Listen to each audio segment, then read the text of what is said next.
Hey guys, welcome to Dominate Fishing. I'm Dan Meyer, and in this short video we're going to be talking about using search lures for finding and catching crappies.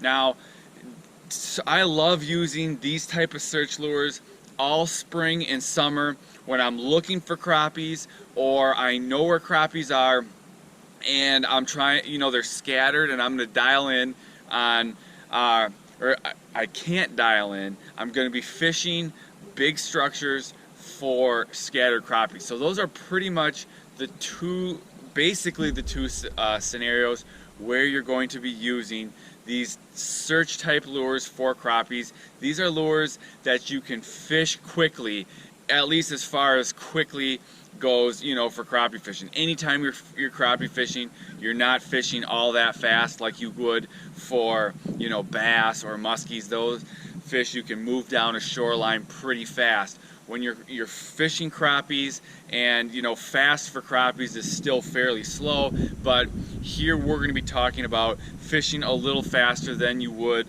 with like a jig and a bobber, or a jig minnow and bobber. These lures you're going to be able to fish faster than that. So the types are the situations where you're going to be throwing a search type lure.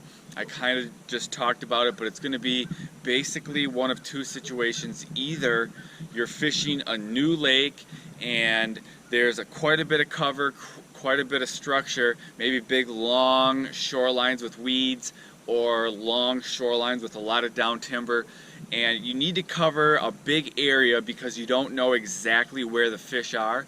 That's where it might be more productive to throw a search type lure, so you can cover ground a little faster. There'll be a lot of times, especially in the summer, where you're fishing big bays or shorelines with weeds. The fish could either be scattered. If it's like in the summer, the fish could be scattered. So when they're scattered, it's hard to just dial in on one area where there's just one school. So in a situation like that, casting a search lure can work well. In the spring, the fish are in tighter pack schools, but they're in more concentrated areas. So to find those areas, that's another time a search type lure can work well. Once you find the fish, then it's more productive to really dial in and fish with a jig and plastic or a jig and minnow under a float and really get those fish. But to find them, a search lure can work great. So when I'm going to use search lures, there's pretty much two lures that I have the most confidence in, and they're the lures that I'm going to go to. So the first lure is a Beetle Spin, usually a Johnson's Beetle Spin. Looks like this. This is the yellow. I also like the orange one. This is yellow with black stripes. I like the orange with black stripes. The way you fish this lure, you want to reel it slow enough so the bottom rides, like the bottom stays down, the blade is above it, and it moves through the water just like this. If you reel this bait too quickly, what'll happen is the bait will kind of will barrel roll and do circles. That's too fast. You want to go nice and slow so that the main part of the bait stays below the blade here. Now this works great as a search lure because with the blade on there, it's going to help keep it a little more weedless. It's also going to help keep it out of snags if there's sticks. The key word is help. You can still get snags, you will get some snags, you'll still get some weeds, but it's going to keep it relatively weedless. Also, when if you're fishing weeds or sticks or whatever, and you're just casting like a tube jig, it's kind of difficult to keep that bait high enough in the water so you're over the weeds and you're in the strike zone. Where this bait, because of the propeller, you can fish it pretty slow, and the blade there will keep it above the weeds. You don't have to reel it quite as fast as you would a tube. Also, it's easier to keep the bait above the weeds, because if you're casting a tube over weeds, it can be hard to know where your jig is in relation to the weeds. Are you above it, or are you dropping in and getting snagged? So it's a little easier to fish this type of bait over weeds or wood. Now to fish this bait, what I'm going to use one of two rods. This right here is a St. Croix Panfish series. It's a 7-foot light action rod. I really like this rod. I've got 6-pound mono on this rod. Now with a light action rod, it's got a, this is a light power rod. It's a light power rod. It's got an extra fast action. The action is how sensitive the tip is, but how quickly it goes into the backbone of the rod. When you have a light power rod, you need a fast action so you can get into that backbone quickly to get a hook set. So when you're using this light power type rod, you could use braided line for this.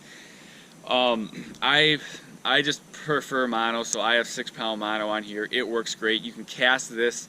There's quite a bit, you can snap this rod. There's quite a bit of whip in it. You can get that bait out there pretty far. But with braid, you would be able to cast a little bit further. Now, if you want to use braid and you use a rod that's too stiff, if I'm going to go with a little stiffer rod, I'll go with a medium light. If you use braided line with a rod that's too stiff, what's going to happen is when you set that hook, there's not much give in the rod, and there's no give in the braided line. You're going to rip that bait out of the fish's mouth. So if you're using a stiffer rod, it's better to go with mono, which has a little stretch in the line. You won't rip the bait out of as many fish's mouths.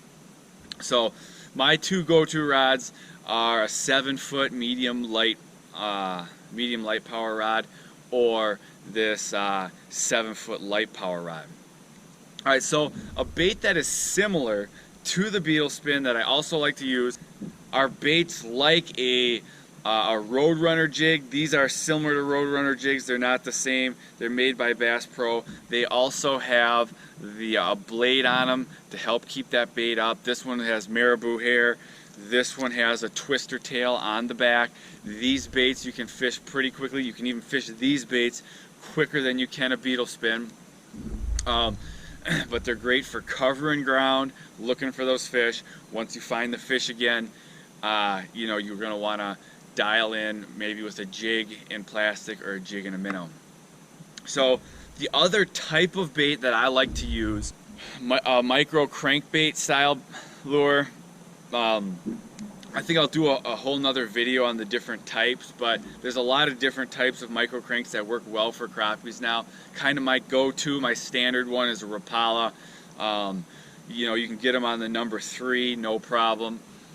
When you're fishing a crankbait like a Rapala number 3, what you're going to do to fish it, you can fish it on the same type rod. I'm going to use the 7-foot light power or my 7-foot medium light power rod. You're going to cast it out, slow retrieve. Now for crappies, you don't really want to jerk that bait like you would for walleye. You're not going to use it as a traditional jerk bait. You're going to cast it out, slow retrieve. What you're going to do, you're going to pull your rod forward, which causes the bait to speed up. Then when you put it back into position, it's going to cause that bait to pause. A lot of times, that's when you're going to get bit on the pause. Depending which micro crank you're using, sometimes on the pause it's just going to stay there, and sometimes, depending on the lure, some lures will slowly float up. Both work great. I actually like the lures with the slow float up. That's when you're going to get bit a lot of times. So again, you cast out, you can keep that slow retrieve. Every once in a while, either pull it forward and then put it back, slacken that line and get a pause that way, or you can just retrieve and then stop your retrieve. Both of those types of presentations will work, but you kind of just want to let the fish tell you what they're looking for, how fast to retrieve. Are they hitting on the pause? Are they not hitting on the pause? Some days when they're really aggressive, a little bit more of an aggressive retrieve back to the boat will get a few more bites. It just depends. So you want to kind of vary your speed, vary your starts and your stops, and kind of just let the fish tell you what they're going to hit on any given day. Same with, if you have a couple different cranks, that helps, because then you can try different colors. But don't think you're gonna on some days you can do pretty well on micro cranks, but they're not a bait where you're gonna really fill up the boat a lot of times. What I'm gonna use them for If I'm casting them, is just to try to locate some scattered fish. If I get an area where I'm getting some bites, I'm going to fish that area again with a jig or a minnow under a float, where you can kind of fish it a little bit slower, really dial in and get those fish. So these are the two types of search lures that I like to use. I have the most confidence in. They work well for me. So I hope this video helped you. If it did, make sure you subscribe to my YouTube channel for more videos like this, and I will see you guys in the next video.